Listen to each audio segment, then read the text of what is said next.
So nandito tayo ngayon sa factory natin ng pins concrete post. So may bago tayong design sa ano natin. Ang tawag po dito ay anong tawag dito kuya? Dragon Fruit pins concrete post. So ilang ano dito kuya? Ilang naka-vertical natin na ano, ang ibig sabihin ng dragon fruit ay ayan oh, naka ano tawag dito, naka sumubra yung steel no. Mayroong decombar na sobra ng 1 feet.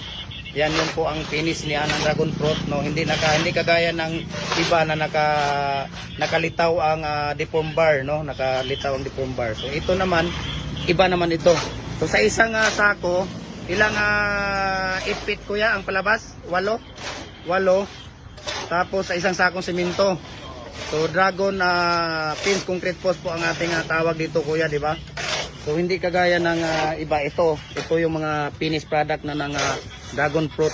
Ayan, kung nakikita ninyo, walang nakalitaw na kabilya. Ayan. So ang nakalitaw lang dito ang mga deform bar, kung nakikita niyo yung sa dulo niya. Ayan. Yung sa dulo niya, pero yung iba wala, kung nakikita ninyo wala. O see, kung nakikita ninyo yan. So hindi kagaya nito na pwedeng lagyan ng mga barbed wire, pwede lagyan ng tawag dito, pwede lagyan ng mga cyclone wire. Ayan, kung nakikita niyo. So ganito lang tayo gumawa. Ayan.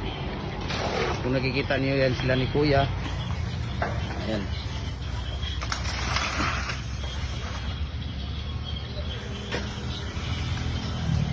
So kailangan lang natin ng medyo basa no. Kailangan natin ng basa talaga para para mahalo at hindi ampaw yung concrete post natin. So yan yung bagong ano natin no, bagong design ng poste natin. Dragon fruit pins concrete post po. Yan no. Naka-diamond lang po ang stirrup niya, 4 na stirrup ang nakalagay dito at tatlong steel na ano, tatlong naka-vertical, 4 na naka-horizontal na stirrup no. Ayan, so kung nakikita ninyo yan, ito po ang finished product natin. Ayan, kung nakikita ninyo, yan po ang dragon fruit pins concrete post natin. So just follow our Facebook page no, bagong Facebook page natin dahil yung luma natin na-hack po. So follow na po kayo, Jim Hardware and Kukulamber ang concrete products, Balulang brands, Jim Hardware and Kukulamber ang concrete products, Kanituan brands, at saka Jim Hardware and Kukulamber Tampo Makasandig brands, at saka sa ating personal Facebook account, Felix Tan Pagikan Jr., at saka sa ating YouTube channel, Felix Tan Pagikan Jr., at saka sa ating Instagram, Felix_Pagikan 2000. Ayan, so thank you so much and maraming salamat po sa patuloy niyong sumusubaybay at sumusuporta sa ating mga produkto no, at saka sa ating mga video no, sa patuloy ninyong pagbibigay ng mga stars sa mga blessings ninyo. Ayan, thank you so much, at saka sa mga mahal kong followers, paki-follow, share and comments po sa ating video no, very informative video po ito. Maraming salamat and God bless po sa ating lahat. Ayan, bye bye kuya, thank you kuya.